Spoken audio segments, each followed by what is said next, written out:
Selamat pagi, berjumpa kembali dengan saya di channel Turian Hasugian. Materi kita hari ini mau masuk ke materi yang baru, yaitu trigonometri analitika, ya, yang kita pelajari di kelas 11 matematika peminatan. Yang mana nanti materi ini akan saya bagi menjadi 4 video. Untuk video yang pertama ini, kita mau membahas tentang rumus jumlah dan selisih dua sudut beserta contoh-contoh soal dan pembahasannya. Sedangkan untuk pembuktian rumusnya tidak akan saya tampilkan di sini, akan tetapi mungkin akan saya buat di lain waktu. Materi trigonometri ini sangat sering dimunculkan di soal-soal ujian, baik itu soal masuk PTN ataupun soal kedinasan yang membuat tes matematika sebagai salah satu tahap dalam seleksinya. Banyak yang tidak menyukai pelajaran trigonometri ini karena banyaknya rumus, akan tetapi menurut hemat saya, mereka tidak suka karena memang dari kelas 10 sudah tidak terlalu paham dasarnya. Jadi biar kalian bisa lebih memahami materi trigonometri ini, jangan sampai skip videonya dan selamat belajar. Kita mulai dari rumus jumlah dan selisih sudut kosinus. Kosinus A tambah B sama dengan kosinus A kosinus B dikurang sin A sin B. Cos A kurang B sama dengan cos A cos B tambah sin A sin B. Jadi lihat di sini, kalau dia jumlah cos maka di sini kurang, kalau dia selisih cos maka yang ini dia tambah. Sebagai contohnya coba kita lihat, hitunglah nilai dari kosinus X tambah 30 dan yang B kosinus 125 kosinus 35 tambah sin 125 sin 35. Oke, kita mulai dari soal nomor 1. Kosinus X tambah 30 berarti kita gunakan rumus yang pertama ya. Cos A tambah B. A-nya di sini adalah X, B-nya 30.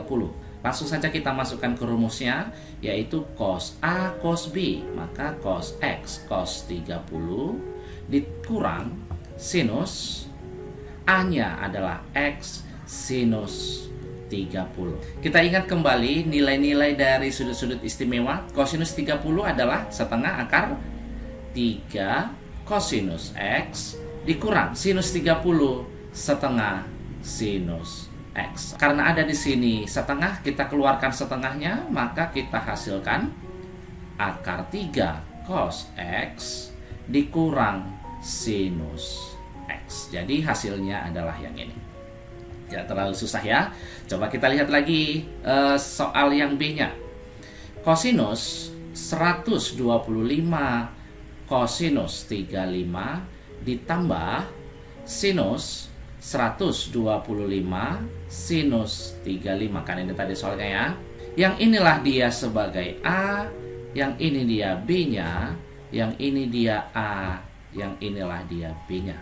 Oke, kita ingat kembali kosinus 125 cos tambah sin. Cos tambah sin itu adalah rumus dari kosinus A kurang B. Berarti sama dia dengan cos A kurang B. A-nya tadi adalah 125, B-nya 35. Oke, kita peroleh 125 kurang 35 hasilnya adalah 90. Kosinus 90 sama dia dengan 1. Oke. Biar lebih memperjelas lagi, kita bahas soal ini. Kosinus 15 kita arahkan ke sudut istimewa, di mana 15 itu bisa saja kita buat dia 45 dikurang 30. Oke. Bang, bisa nggak saya buat 135 dikurang 120? Bisa. Bisa nggak 225 dikurang 210? Bisa, tidak masalah. Tapi kan ini lebih sederhana. Jadi kita masukkan saja ke 45 dikurang 30. Jadi sama dia dengan, ingat tadi kalau dia kosinus A kurang B. Saya buat dulu ya rumusnya ini. Cos A kurang B sama dia dengan cos A cos B ditambah sin A sin B. Ya, kalau dia kurang, yang ini tambah. Maka inilah A-nya, yang ini B-nya, tinggal kita masukkan. Berarti cos 45 cos 30 ditambah sin 45 sin 30. Sama dia dengan kosinus 45 adalah setengah akar 2. Oh ya, maaf, ini 30 ya. Kosinus 30 adalah setengah akar 3 ditambah sinus 45 setengah akar 2 sinus 30 setengah. Sama dengan setengah kali setengah berarti 1/4 akar 2 kali akar 3 akar 6 ditambah setengah dikali setengah adalah 1/4 akar 2. Bisa kita buat ini jadi sama dia dengan 1/4 kali akar 6 ditambah akar 2. Tapi Bang, kenapa nggak ada jawabannya di sini? Nah, ini bisa saja kita buat akar 6 ditambah akar 2/4 itu kan sama dengan 2 kali 2 ya. Dimana 2 itu adalah akar 2 dipangkatkan dengan 2. Bisa di sini ya. Jadi, ini hasilnya adalah 2. 2 kali 2, 4. Jadi sama saja dengan yang di atas. Sama dia dengan, jadi di sini kan ada akar 2, di sini ada akar 2. Coba kita keluarkan akar 2-nya. Sama dia dikali akar 3 ditambah 1 per. Di sini bisa kita keluarkan akar 2, berarti sama dia dengan 2 dikali. Oke, yang ini ya. Ini habis, jadi tinggal akar 3 tambah 1 per 2 akar 2. Jadi jawabannya adalah yang A. Kita lihat contoh soal yang kedua. Jika alfa dan beta adalah sudut lancip dengan cos alfa sama dengan 1/7 dan cos beta sama dengan 11/14, maka cos alfa tambah beta. Oke. Kita lihat dulu yang kita butuhkan untuk cos alfa tambah beta adalah cos alfa cos beta dan sin alfa sin betanya. Yang ini dia sudut lancip. Ingat sudut lancip itu apa? Berarti X-nya di antara 0 dan 90. Atau dengan kata lain dia kuadran pertama. Yang pertama, cos alfa sama dengan 1/7. Ingat, apabila diketahui seperti ini, selalu dia arahkan ke segitiga siku-siku. Ya, andaikan yang ini alfa, kosinus artinya adalah apa nih? Samping per miring. Nah, sampingnya apabila ini adalah sudutnya, sampingnya pasti adalah yang ini, miringnya ini. Berarti sisi depannya bisa kita cari dengan menggunakan rumus Pitagoras, yaitu kuadrat sisi miringnya dikurang kuadrat sisi siku-sikunya. Oke, berarti sama dia dengan akar 48. Ingat, 48 itu kan sama dengan 16 dikali 3. Atau bisa saja kita buat ini jadi 4 akar 3. Sehingga dari sini bisa nanti kita peroleh sinus alfanya sama dia dengan depan per miring. Berarti 4 akar 3/7. Sekarang kita cari yang cos betanya. Cos beta sama dia dengan 11/14. Tetap kita selalu arahkan ke segitiga siku-siku. Andaikan ini adalah betanya, ingat tadi kosinus adalah samping per miring. Sampingnya berarti yang ini 11, miringnya 14. Maka sisi siku-siku satunya lagi adalah 14 kuadrat dikurangi 11 kuadrat. 14 kuadrat itu adalah 196, 11 kuadrat 121.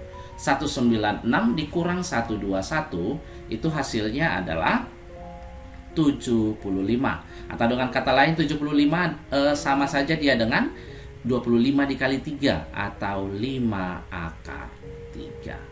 Sehingga dari sini bisa kita peroleh bahwa sinus beta sama dia dengan depan per miring. Berarti 5 akar 3/14. Sehingga bisalah kita cari kosinus alfa ditambahkan dengan beta. Tadi rumusnya adalah apa nih? Cos alfa cos beta dikurang sin alfa sin beta. Ingat, apabila di sini tambah berarti ini kurang. Sama dia dengan cos alfa.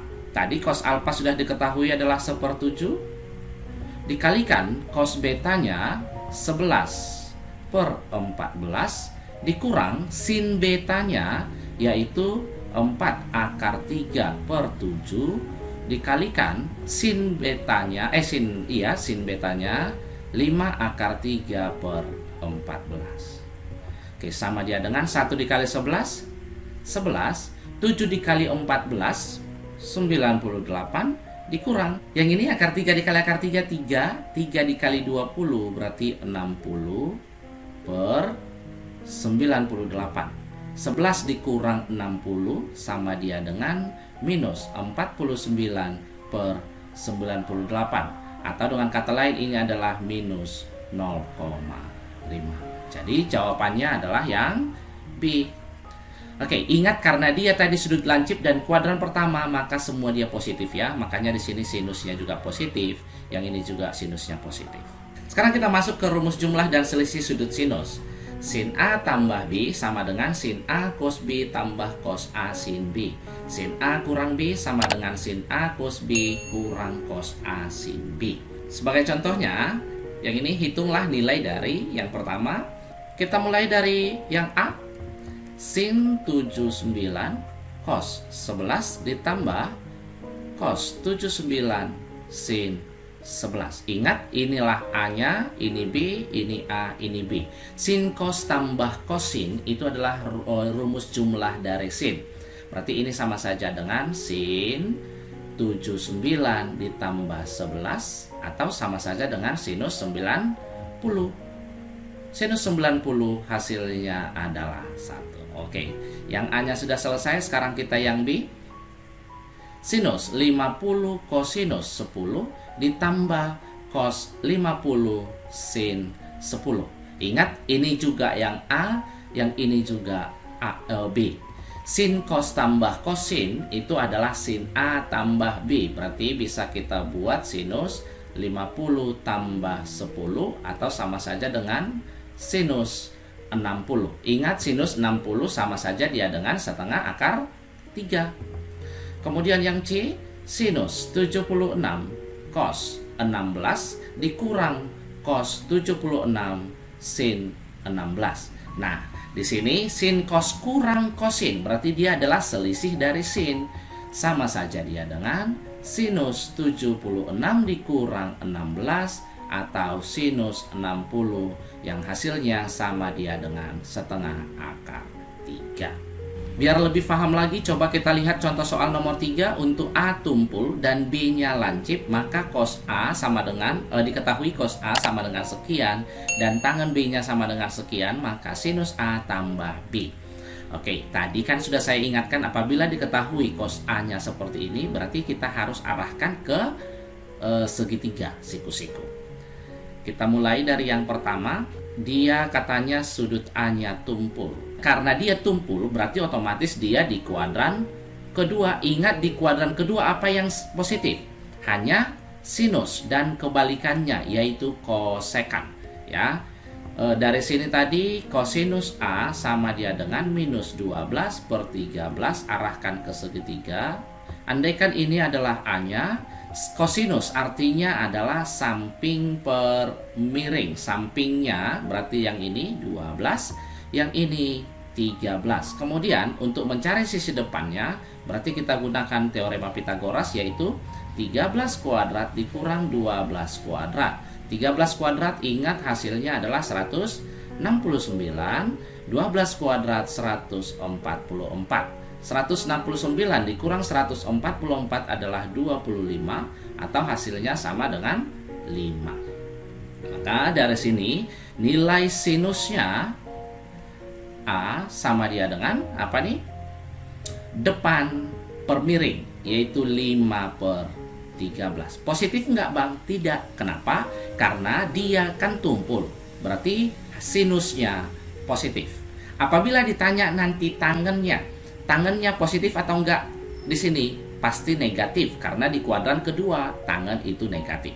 Sekarang kita lihat dari yang kedua, katanya B-nya lancip. Karena dia lancip berarti dia ada di kuadran pertama.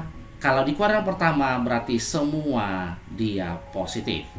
Kita mulai dari tangannya. Tangan B sama dengan 8 per 15. Ingat, tangan artinya adalah desa, tan desa. Arahkan ke segitiga juga. B-nya andaikan di sini, maka depannya dia 8, sampingnya dia 15. Berarti kita cari miringnya, yaitu akar dari kuadratnya ini 64 ditambahkan kuadratnya 225 atau sama saja dengan akar 289 atau 17.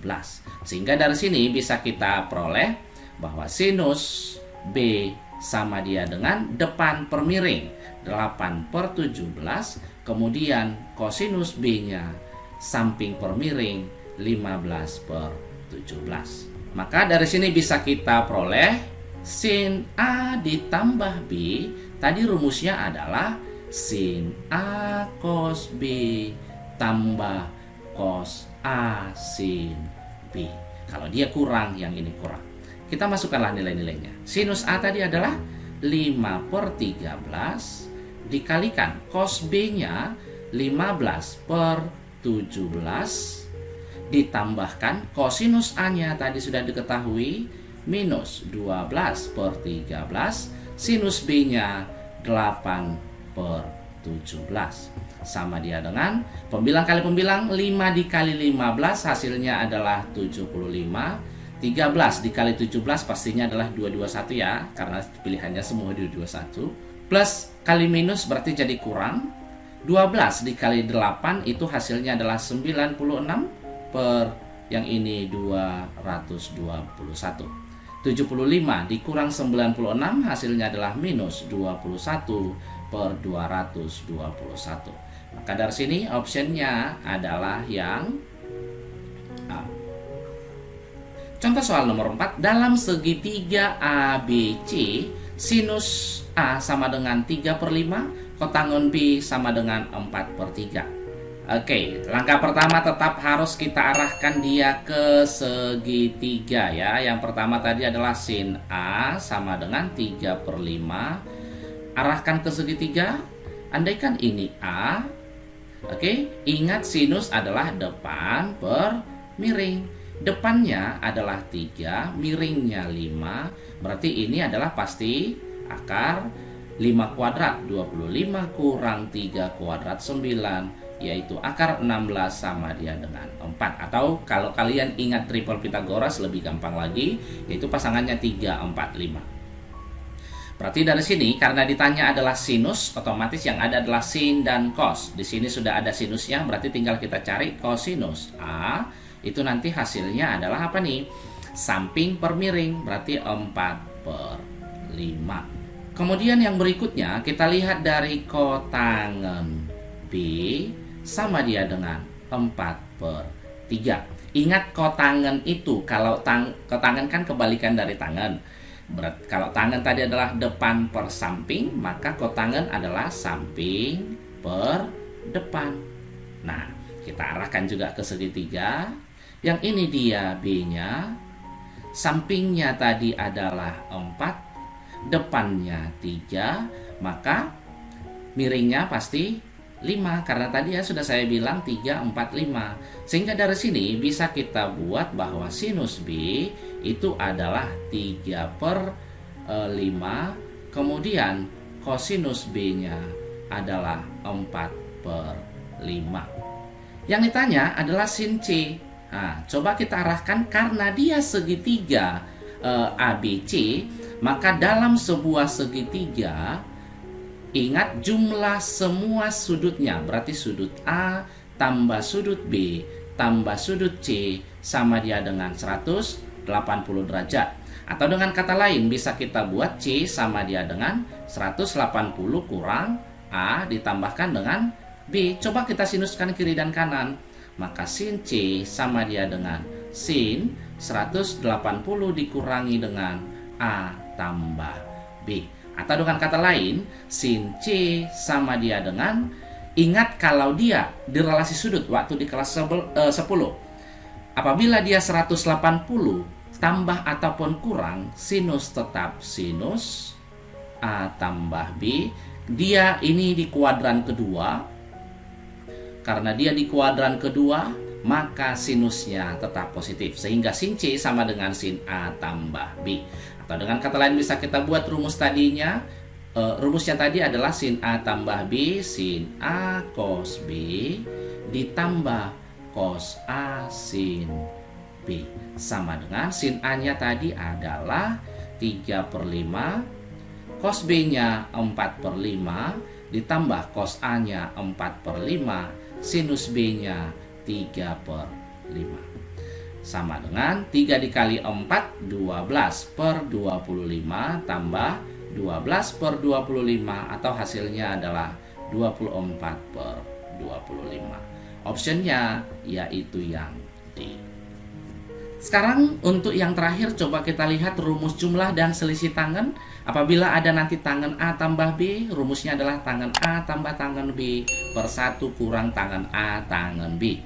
Tangan A kurang B sama dengan tangan A kurang tangan B per 1 tambah tangan A tangan B. Nah, lihat di sini apabila yang ini tambah berarti di atas tambah, bawahnya kurang. Apabila ini kurang berarti di atas kurang, yang di bawahnya tambah. Itu aja kita ingat ya. Sebagai contohnya katanya coba hitung nilai dari yang ini A dan B-nya. Kita lihat yuk. Yang pertama, tangan 69 ditambah tangan 66 per 1 kurang tangan 69 dikali tangan 66 sama dia dengan, oke, lihat ke rumus. Tan A tambah tan B per 1 kurang tan A tan B itu adalah tan A tambah B. Berarti inilah dia A-nya, yang ini B-nya. Bisa kita buat jadinya tan 69 ditambah 66. Oke. Sama saja ini dengan tangan berapa? 69 tambah 66 adalah 150. Atau tangan 150, ingat sudut istimewa, yaitu minus sepertiga akar 3. Oke ya. Kemudian yang B-nya cos 9 ditambah sin 9 per cos 9 dikurang sin 9. Ingat, karena rumusnya semua adalah 1 tambah di bawah, berarti harus sama-sama kita bagikan ini dengan kosinus 9. Ya. Berarti ini sama-sama kita bagi dengan kosinus 9, sama saja dia dengan cos 9 per cos 9 dikurang sin 9 per cos 9 per cos 9 per cos 9 dikurang sin 9 per cos 9. Sama saja dia dengan ini cos 9 per cos 9 adalah 1 dikurang sin per cos adalah tangan. Kemudian yang ini cos 9 per cos 9 yaitu 1 juga dikurang yang ini tangan 9. Oke, yang ini tadi tambah ya. Tangan 1 tambah tangan 9, 1 kurang tangan 9. Kemungkinannya pasti akan kemari. Nah, coba kita lihat lagi ya. Ingat 1 itu adalah tangan 45 ditambah tangan 9 per 1 dikurang tangan 45 dikali tangan 9. Ingat tadi ini 1 ya, hasilnya tangan 45 dikali tangan 9 ya tetap tangan 9 juga ini. Sama dia dengan sudah masuk ke bentuk ini, inilah 45 lah A-nya, yang B-nya 9. Atau bisa kita buat jadinya 45 ditambah 9 sama saja dia dengan tangan 54. Kita lihat contoh soal nomor 5. Jika tangan theta sama dengan 5 per 6, tangan pi sama dengan 1 per 11, maka theta tambah pi. Kita masuk ke rumus dari jumlah dari tangan. Theta tambah pi sama dia dengan tangan theta tambah tangan pi per 1 kurang tangan theta dikali tangan pi. Sama dengan, masukkanlah yuk nilai-nilainya. Tangan tetanya tadi adalah 5 per 6 diku tambah 1 per 11 per 1 kurang 5 per 6 dikali 1 per 11. Oke, sama dia dengan, samakan penyebutnya. Ini jadi 66. 66 dibagi 6, 11 dikali 5, 55. Ditambah 66 dibagi 11, 6 dikali 1, 6 per. Yang ini jadi 1 dikurang 5 kali 1, 5 per 66. Oke, sama dia dengan 55 ditambah 6, berarti hasilnya adalah 61 per 66. Dikali, bisa kita buat jadi kali, tapi penyebutnya menjadi pembilang. Berarti kali 66 per Ini 66 dikurangi 1, hasilnya 61. Ini habis ya. Berarti hasilnya sama dia dengan 1. Karena tangen theta tambah pi sama dia dengan 1, maka tangen berapa yang hasilnya 1? Yaitu 45 derajat. Atau dengan kata lain, 45 derajat itu adalah pi per 4. Atau hasilnya sama dia dengan yang pi. Kita lihat contoh soal nomor 6, nilai dari tangen pi per 12. Oke. Tangen pi per 12 itu kan sama saja dengan pi 180 dibagi 12 atau sama dengan 15 derajat. Oke, untuk tangen 15 derajat bisa juga kita buat sama seperti soal nomor 1 tadi, yaitu 45 dikurangi dengan 30. Oke, karena dia 45 kurang 30, ingat rumus rumus selisih dari sudut tangen. Berarti hasilnya tangen 45 dikurang tangen 30 per 1 ditambah tangen 45 tangen 30. Sama dengan tangen 45 ingat adalah 1. Tangen 30 sepertiga akar 3 per yang di bawah 1 tambah ini 1 dikali sepertiga akar 3. Samakan dulu penyebutnya yang di atas. Sepertiga ini jadi 3 dikurang akar 3 yang di bawah sepertiga juga jadinya 3 tambah akar 3. Ini habis, jadi sama dia dengan 3 kurang akar 3 per 3 tambah akar 3. Sudah ada jawabannya? Belum ya? Berarti ini harus kita kalikan dengan sekawannya, yaitu sekawan dari yang bawah 3 tambah akar 3 per 3. Maaf, ini harusnya kurang karena sekawan ya, kurang akar 3. Sama dia dengan 3 kurang akar 3 dikali 3 kurang akar 3. 3 kali 3 9 dikurang 3 kali akar 3 minus 3 akar 3 ditambah minus 3 akar 3 berarti minus 6 akar 3. Akar 3 ditambah kali akar 3 yaitu 3 per yang ini jadi A kuadrat dikurang B kuadrat 9 kurang 3. Sama dia dengan 9 tambah 3 12 kurang 6 akar 3 per yang ini 6. 12 dibagi 6 yaitu 2. 6 dibagi 6 1. Sehingga hasilnya adalah 2 kurang akar 3. Baik sobat matematika, sampai di sini dulu pembahasan materi kita. Di video berikutnya akan kita lanjutkan pembahasan tentang sudut rangka. Jadi video yang pertama ini adalah dasar untuk video yang kedua nanti. Apabila video ini bermanfaat, silahkan share sebanyak-banyaknya supaya semakin banyak orang yang mendapatkan manfaat dari pembelajaran ini. Buat kalian yang baru bergabung, silahkan di subscribe dan bunyikan tanda loncengnya agar kalian tidak ketinggalan video-video terbaru saya. Dukung terus channel pendidikan untuk pendidikan yang lebih baik. Tetap jaga kesehatan dan see you.